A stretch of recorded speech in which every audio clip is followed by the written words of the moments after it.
फूलपुर गांव में सर्दी का मौसम आ चुका था।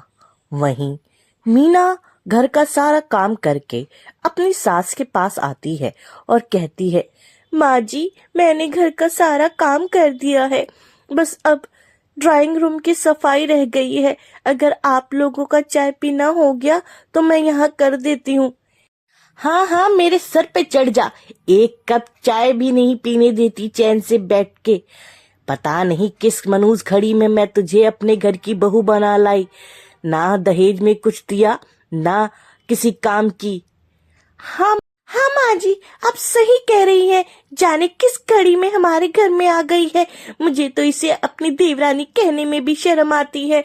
न घर का कुछ काम करती है और जैसे ही हम थोड़ी देर के लिए बैठते हैं वहां आ जाती है कि सफाई करनी है, सफाई करनी है, और पूरा घर गंदा रहता है।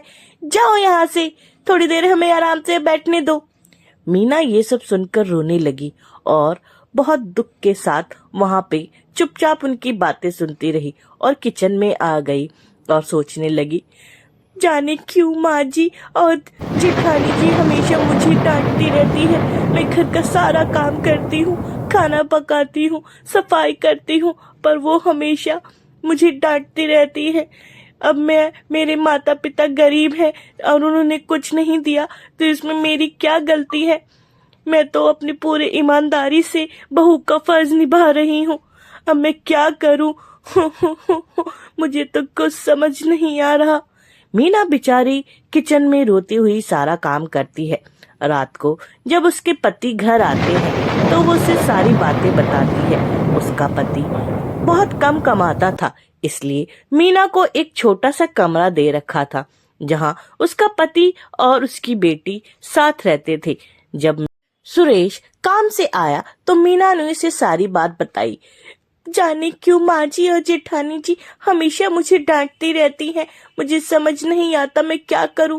मैं बहुत दुखी हो चुकी हूँ। अरे बेटा, मत परेशान हो, मैं भी कम कमाता हूँ ना, तो तुझे अच्छी जगह रखता।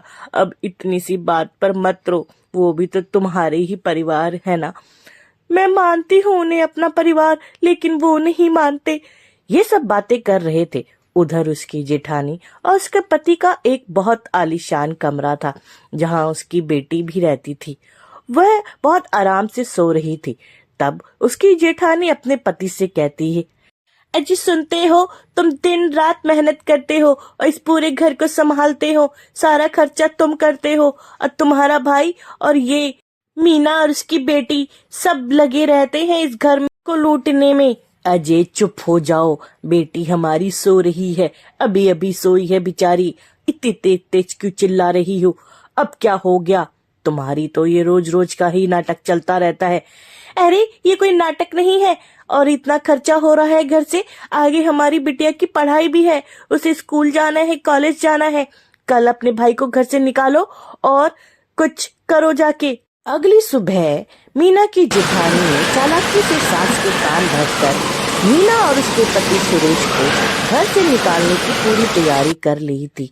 बाहर मौसम बहुत खराब था, लेकिन मीना के जेठानी ने अपनी सास के ऐसे कान भरे कि उसकी सास ने कहा, हाँ बहू, तुम ठीक कहती हो, ये लोग तो घर में बैठे हुए हैं, कुछ काम नहीं करते, सारा काम मेरे बड़े बेटे को करना पड़ता है।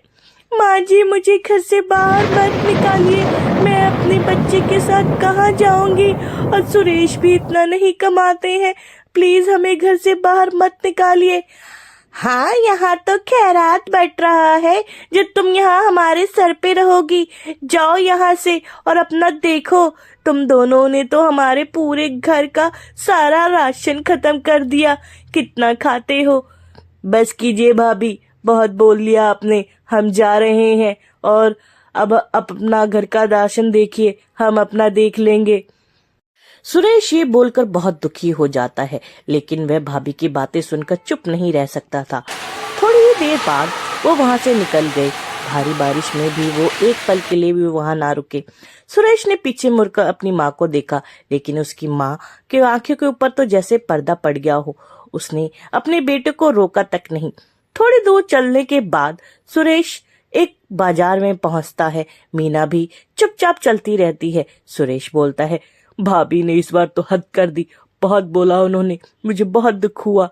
तब मीना कहती है कि अभी छोड़ दीजिए उन बातों को, मुझे बहुत तेज भूख लगी है, अगर कुछ हो सके तो बाजार से कुछ लेके आइए ना।